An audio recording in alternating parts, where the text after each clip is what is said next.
আজ দুঃখিত, আজ দেখা গেল যে কংগ্রেসের বিধায়ক গোপাল চন্দ্র রায়ের বাসভবন থেকে এক সাংবাদিক সম্মেলন করা হয়। আর সেই সাংবাদিক সম্মেলনে বর্তমানে বিজেপি যোগদানের বিষয়টা নিয়ে তিনি স্পষ্টীকরণ দেন। বেশ কয়েকদিন যাবৎ কিন্তু খবর উঠে আসছিল যে বিজেপিতে যোগদান করতে পারেন গোপাল চন্দ্র রায়, বর্তমানে কংগ্রেসের বিধায়ক। কিন্তু এবার সে ধরনের চাঞ্চল্য বা সে ধরনের খবর সম্পূর্ণ কিন্তু উড়িয়ে দেন কংগ্রেস বিধায়ক। তিনি বলে দেন যে বিজেপিতে যোগদানের কোনো প্রশ্নই নেই। বর্ষিয়ান কংগ্রেস বিধায়ক গোপাল চন্দ্র রায় আজ দেখা গেল যে প্রধানমন্ত্রীর পেট্রোল গ্যাস সঞ্চয় বার্তা নিয়েও বিস্তারিত আলোচনা করেন।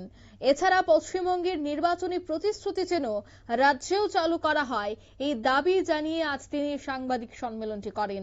এ বিষয়ে কি বলছেন কংগ্রেস বিধায়ক গোপাল চন্দ্র রায়, শোনাবো। গল্প করলে তো আমার কিছু করার নেই, কি আমাকে তো পাগলা কুকুরে কামড়ায় নাই। আমি বিজেপি যাওয়ার প্রশ্নই ওঠে না। এখন যদি ইয়েলো জার্নালিজম করার জন্য কেউ লিখে থাকে তাহলে তো আমাকে জিজ্ঞেস করে লেখা উচিত ছিল। আমার মনে হয় এইসব ইয়েলো জার্নালিজম আমি নিজেও পছন্দ করি না, এটা না করেই ভালো।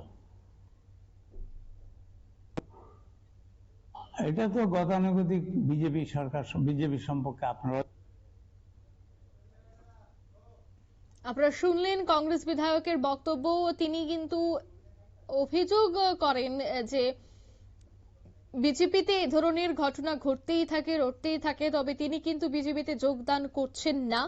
অন্যদিকে পশ্চিমবঙ্গে বিজেপি সরকার জনগণের জন্য যে সমস্ত সুবিধাগুলি দিচ্ছে, সেই সুবিধা যেন ত্রিপুরা রাজ্যের বিজেপি সরকারও জনগণের জন্য করে, সেই দাবি জানিয়ে কিন্তু আজ সাংবাদিক সম্মেলন করেন নিজ বাসভবনে নয় বনমালীপুরের কংগ্রেস বিধায়ক গোপাল চন্দ্র রায়।